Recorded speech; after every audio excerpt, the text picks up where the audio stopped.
Hey everyone, welcome back. In this video, we are going to deep dive into MCP primitives, both server side and client side, and walk you through some of the concrete example to see how they all fit together. We will use some examples or detailed scenario to understand that the full picture of MCP primitives. So let's jump into it.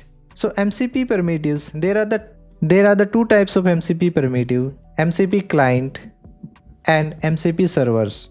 So MCP servers offers tools, resources and prompt, and the MCP client offers sampling, illustration and logging.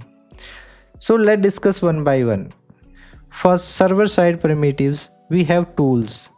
Tools can be any external API calls or databases queries or file operation. So if you want to make some read and write on the local directory, or you want to fetch some external resources from by making call to the APIs, or you want to execute some SQL queries, then tool primitive help us.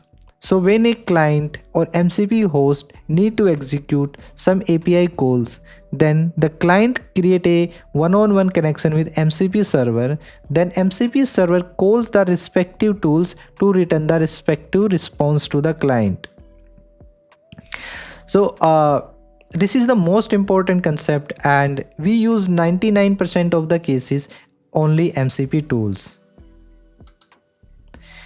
Next, we have resources. So you can consider resources as the file content or DB records or already AI context, or we can say the history or the pre-computed of the chat or conversations. So if we want to read some files, logs and document, then resource primitives will help the client to get these informations. In the same way, if we want to access the records of the database, we can use resource primitives. Next, we have prompts. So prompts are the structured informations. The server can define system prompts that guide the AI interactions. They are the user controlled and requiring explicit invocation rather than automatic triggering. So let's say in this example, if we want to create a plan vacations, and there is existing a MCP server which can take care of making a plan of the vacation, finding the flights, choosing the hotels and creating the itinerary. So for that there will be a very complex prompt. So we do not need, or client do not need to write that prompt again, because that is already written and well tested by MCP server. So we can use the existing prompt from the server. Now let's discuss about the client side. So we have sampling, illustration and logging. So for sampling, the server can request the client to run AI models, because the MCP server are model agnostic and they do not want to integrate with any SDK, OpenAI SDK or Anthropic SDK. So it just send a request and ask the client to run the AI model. The client has the responsibility to run AI model, and once it gets the response back, then this response is sent back to the server. Next, we have illustration. So if server needs more information from the user, like a confirmation steps, for example, if server is making some deployment plan and it created a well structure, but before executing that plan, the server can request the client to see and review that and send a confirmation. The client can review the plans, and if it finds it okay, then it will confirm or it can decline. So for such information, we can use illustration tools. And finally, we have logging. So if client want to see what is happening inside the server, the client requests the logs from the server. For that, he can enable the logging primitives.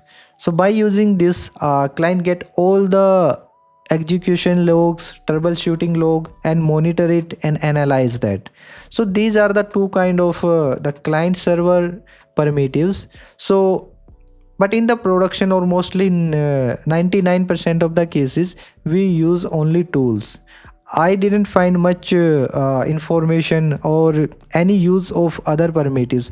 Yes, sometimes we can use sampling or illustrations, but in most of the cases, because there are another method, we can achieve that goals.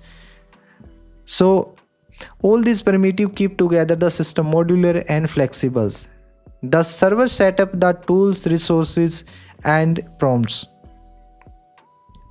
while the client provide the illustrations, logging, and sampling. This way the server remains light and adaptable, and the client does the heavy work, and the client does the heavy lifting where it is needed.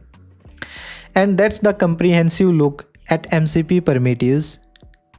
At this point, you should have a solid understanding of what MCP is, why it is required, what are MCP primitives, why and when to use it, and how they help to decouple AI logic from tools, data, and models. Now that we understand the MCP, what it can do, the next natural question is, how does all this communication happens under the hood?